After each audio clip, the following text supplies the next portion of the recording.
स्वामी विवेकानंद जी का जीवन परिचय। भारत के सांस्कृतिक जागरणकर्ता, राष्ट्रवादी सन्यासी एवं नव वेदांतवादी स्वामी विवेकानंद जी का जन्म 12 जनवरी 1863 ईस्वी में कोलकाता में हुआ था।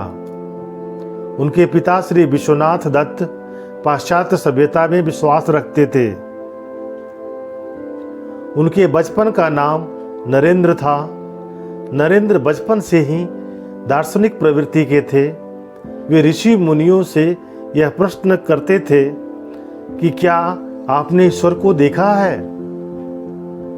इस प्रश्न का संतुष्टिपूर्ण उत्तर बड़े बड़े ऋषि मुनि भी नहीं दे पाते थे।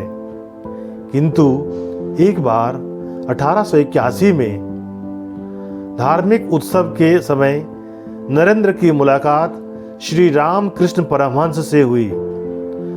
तब रामकृष्ण परमहंस ने नरेंद्र के प्रश्न के उत्तर के रूप में कहा कि हाँ, मैंने ईश्वर को देखा है, लेकिन ईश्वर को देखने के लिए अत्यधिक प्रवणता के साथ ईश्वर के प्रति आस्था होनी जरूरी है। रामकृष्ण परमहंस के इस कथन से स्वामी विवेकानंद काफी प्रभावित हुए और वे उनके शिष्य बन गए।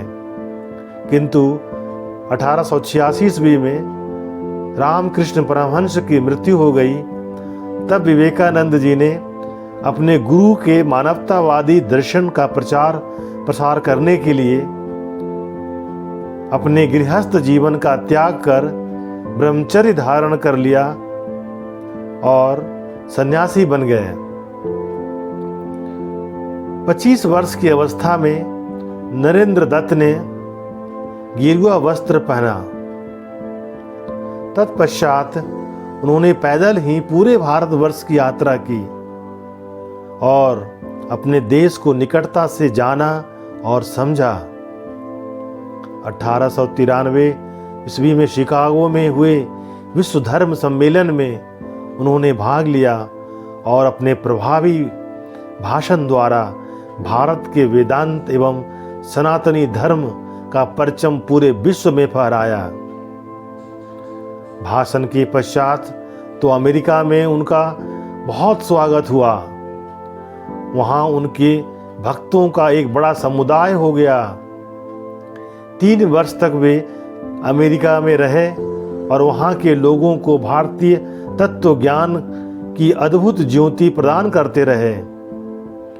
अध्यात्म विद्या और भारतीय दर्शन के बिना विश्व अनाथ हो जाएगा, यह स्वामी विवेकानंद जी का दृढ़ विश्वास था। अमेरिका में उन्होंने रामकृष्ण मिशन की अनेक शाखाएं स्थापित की। अनेक अमेरिकन विद्वानों ने उनका शिष्यत्व ग्रहण किया। 1887 में रामकृष्ण मिशन की स्थापना करके आध्यात्मिक एवं मानवतावाद के विचारों को भारत सहित पूरे विश्व में फैलाया। मिशन के सिद्धांत निम्नलिखित थे। पहला, प्रत्येक मनुष्य ईश्वर की ही प्रतिरूप है और हमें सभी मनुष्य के प्रति प्रेम भाव रखना चाहिए। दूसरा, मानव सेवा ही सबसे बड़ा धर्म है। तीसरा, सभी धर्मों का मूल सार मानवता ही है, अतः विभिन्न धर्मों के मध्य संघर्ष नहीं बल्कि सामंजस्य होना चाहिए। चौथा, छुआछूत, जाति प्रथा हिंदू धर्म की सबसे बड़ी बुराइयां हैं, इनको समाप्त किया जाना चाहिए। इस प्रकार अपने जीवन भर मानव सेवा को सर्वोपरि समझते हुए जल कल्याण की भावना का प्रचार प्रसार करते रहे। अंततः मात्र 39 वर्ष की उम्र में 1902 ईस्वी में ध्यान मुद्रा में समाधि लेकर आत्मस्वरूप में विलीन हो गए। इति श्री।